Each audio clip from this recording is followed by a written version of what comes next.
Hello दोस्तों, कैसे हैं आप सब लोग। स्वागत है आप सबका मेरे चैनल में। आज जिस एनिमे को एक्सप्लेन करूंगी उसका नाम है डेमन स्लेयर। तो चलिए शुरू करते हैं एपिसोड 1 क्रुएल्टी। एपिसोड 1 की शुरुआत होती है एक बर्फीले पहाड़ी जंगल में। हमारा प्रोटैगनिस्ट जिसका नाम तांजीरो कामाडो है, वो अपनी छोटी बहन नेजुको को अपने पीठ में उठाकर डॉक्टर के पास ले जा रहा होता है क्योंकि नेजुको बेहोश है और बुरी तरह से घायल है। तांजीरो नेजुको से ये कहता है कि तुम्हारा भाई तुम्हें ज़रूर बचाएगा। ये कहते हुए वो ये सोचता है कि आखिर ये सब हुआ कैसे। अब स्टोरी जाती है एक दिन पीछे। तांजीरो लकड़ी के कोयले को अपनी टोकरी में भर रहा होता है ताकि वो नज़दीकी गांव में उसे बेच सके। तभी उसकी माँ उसे बुलाती है और उसके फेस पे लगे कोयले के धूल को साफ करती है और उससे कहती है कि तुम्हें इतने बर्फ में बाहर नहीं जाना चाहिए, ये बहुत डेंजरियस है। तांजीरो कहता है, मैं सबको न्यू ईयर पे भरपेट खाना खिलाना चाहता हूँ, इसलिए जितना ज़्यादा हो सके उतना चारकोल बेचूंगा। ये सुन के उसकी माँ उसे थैंक यू कहती है। तभी उसका छोटा भाई शिगेरू उससे बुलाता है और पूछता है, क्या तुम आज भी टाउन जा रहे हो। उसकी छोटी बहन हानाको उससे कहती है, मैं भी तुम्हारे साथ जाऊंगी।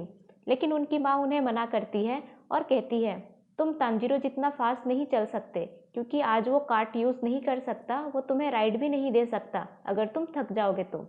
दोनों अपसेट हो जाते हैं और तांजीरो से रिक्वेस्ट करते हैं कि वो उन्हें साथ ले जाए, पर तांजीरो उनसे कहता है कि आज वो दोनों घर पे ही रहें। शिगेरू, मैं तुम्हारे लिए गुडीज़ ले आऊँगा और हानाको, जब मैं लौटूंगा तो तुम्हें किताब पढ़ दूंगा। ये सुन के दोनों खुश हो जाते हैं और राजी हो जाते हैं।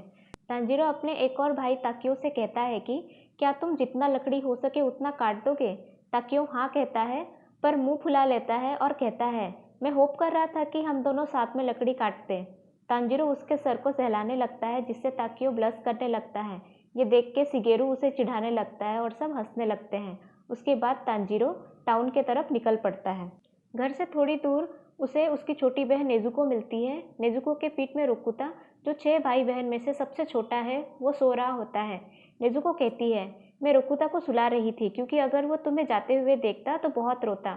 फादर के डेथ के बाद वो उन्हें बहुत मिस करता है और सारे तुम्हें ही फॉलो करते हैं जब भी तुम कहीं बाहर जाते हो। ठीक है, बाद में मिलते हैं। ये बातचीत करके तांजीरो आगे को जाता है।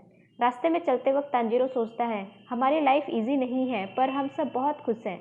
लेकिन ज़िंदगी मौसम की तरह तुरंत बदल सकती है, वो शिफ्ट होती है और आगे को बढ़ती है। ऐसा तो नहीं है कि हर दिन धूप ही हो, पर ऐसा भी नहीं है कि हर वक्त बर्फ़ ही गिरते रहे। और जब भी खुशियाँ डिस्ट्रॉय होती है तब हमेशा ब्लड का स्मेल आता है। अगले सीन में तांजीरो टाउन को पहुँचता है। वहाँ एक लेडी उसे कहती है, मैं बिलीव नहीं कर सकती ऐसे मौसम में भी तुम पहाड़ से नीचे आए हो। तुम बहुत ही मेहनती हो, तुम्हें ठंड भी हो सकती है। ये तो कुछ भी नहीं है, क्या आपके पास पर्याप्त चारकोल है। तभी बाकी के लोग भी तांजीरो से कहते हैं, हमें भी चारकोल चाहिए। तभी एक आदमी और एक महिला वहाँ आते हैं। उस महिला ने उस आदमी को पीटा था और उसके मुंह और नाक से खून निकल रहा था। तांजीरो को देख के वो कहता है, तांजीरो परफेक्ट टाइमिंग, मेरे पे ये प्लेट को तोड़ने का आरोप है, क्या तुम मेरी मदद करोगे। इसे सूंघ लो। तांजीरो प्लेट को सूंघ के कहता है, मुझे इससे एक बिल्ली की स्मेल आ रही है। महिला कहती है, अच्छा तो ये बिल्ली का क्या धरा है। अगले सीन में हम देखते हैं रात हो गई है। तांजीरो वापस अपने घर को जा रहा है और मन ही मन सोच रहा है, मैं बहुत खुश हूँ कि सारे चारकोल बिक गए। तभी पीछे से उसे कोई बुलाता है और उसे कहता है, क्या तुम पहाड़ की तरफ वापस जा रहे हो। तुम्हें ऐसा नहीं करना चाहिए, ये काफ़ी खतरनाक है। तांजीरो कहता है, मेरे पास सूंघने की अच्छी सेंस है तो मुझे कुछ नहीं होगा। पर वो आदमी उसे उसके पास रुकने को कहता है और घर के अंदर आने को कहता है डेमंस के आने से पहले।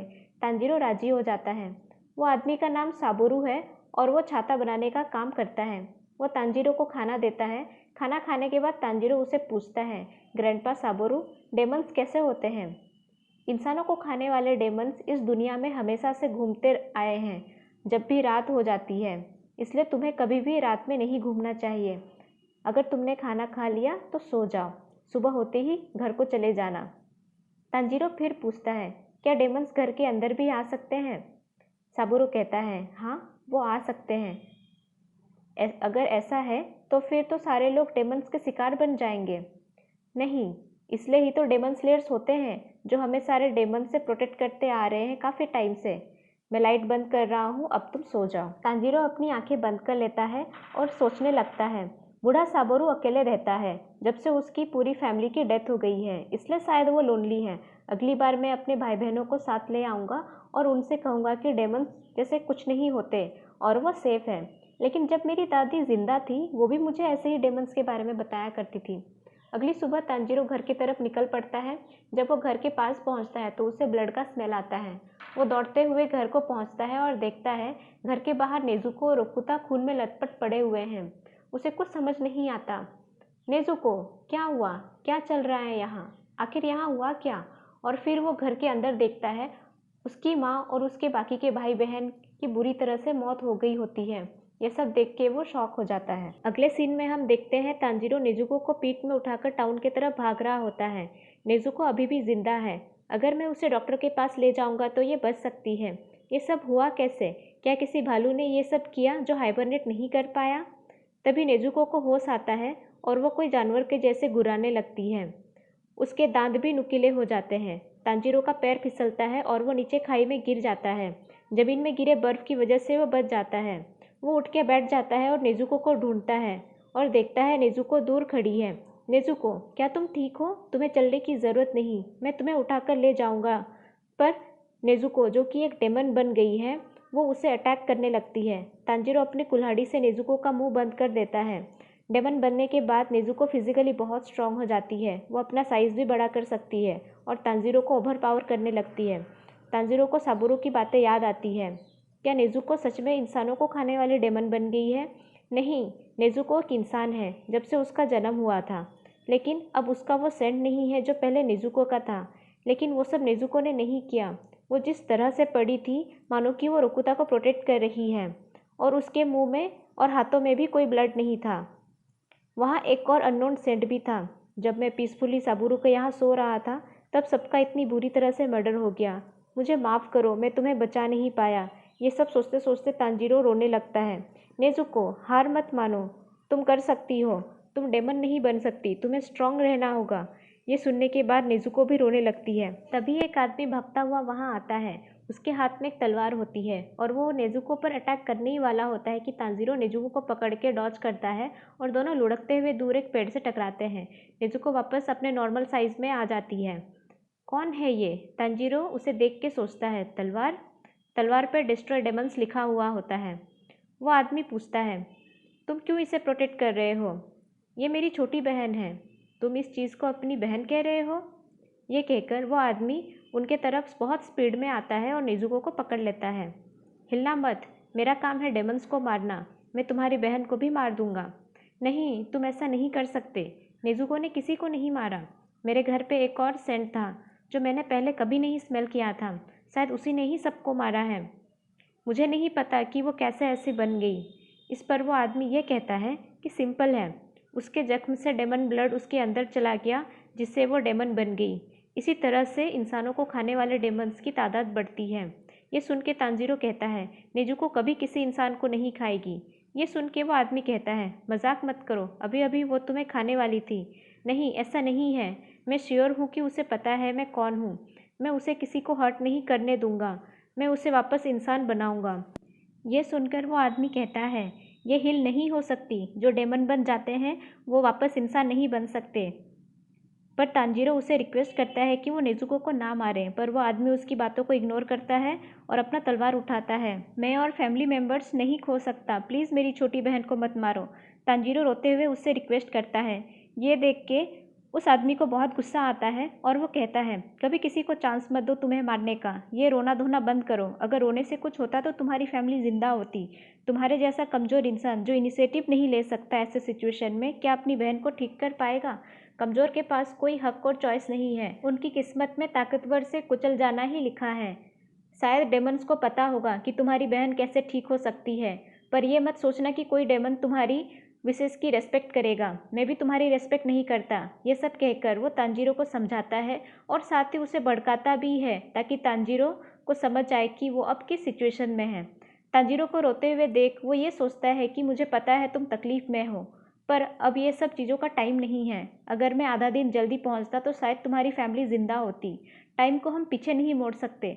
तुम्हें क्रोधित होना पड़ेगा, तभी तुम एक्शन ले पाओगे। लेकिन इतना कमज़ोर संकल्प से तुम अपनी बहन को नहीं बचा सकते और ना ही तुम बदला ले सकते हो। और फिर वो आदमी तलवार से नेजुको के चेस्ट पे मारता है। ये देख के तांजीरो को गुस्सा आता है और वो अपनी कुल्हाड़ी से उसके ऊपर अटैक करने के लिए भागता है, पर वो आदमी उसे पीठ पे मारता है और तांजीरो बेहोश हो जाता है। वो आदमी देखता है कि उसके हाथों में कुल्हाड़ी नहीं है। जैसे ही वो ऊपर देखता है तो कुल्हाड़ी रोटेट करते हुए उसके तरफ आती है। हालांकि वो इजीली डॉज कर लेता है, लेकिन तांजीरो का स्मार्टनेस उसे इम्प्रेस कर लेता है। तांजीरो को बेहोश देखकर नेजुको उसके तरफ भागती है। उस आदमी को लगता है कि अब वो उसे खाएगी, पर वो उसका उल्टा करती है, वो उसे प्रोटेक्ट करती है। वो आदमी सोचता है डेमन्स इंसानों को खाते हैं क्योंकि उनमें न्यूट्रिएंट्स होता है। ये भी कितनी भूखी होगी, और भूख लगने पे ये किसी को भी खा सकते हैं, चाहे वो उसका भाई ही क्यों ना हो। इंसान से डेमन बनने में बहुत एनर्जी लगता है और इसे भी एनर्जी चाहिए होगा। इसके बावजूद ये इसे प्रोटेक्ट कर रही है। ये देखकर वो आदमी कन्विंस हो जाता है कि ये दोनों भाई बहन काफ़ी अलग हैं। वो नेजुको को बेहोश कर देता है। तांजीरो की माँ सपने में तांजीरो से कहती है, मुझे माफ़ कर दो, मैं तुम्हें छोड़ के जा रही हूँ, नेजुको का ख्याल रखना।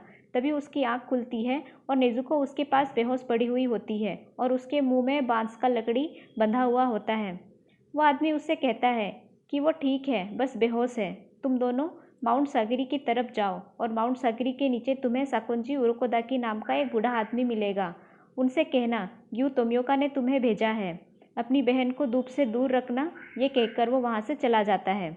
अगले सीन में हम देखते हैं तांजीरो और नेजुको अपने घर वालों को दफनाते हैं और एक दूसरे का हाथ पकड़ के माउंट सागरी की तरफ निकल जाते हैं, और इसी से एपिसोड 1 ख़त्म होता है।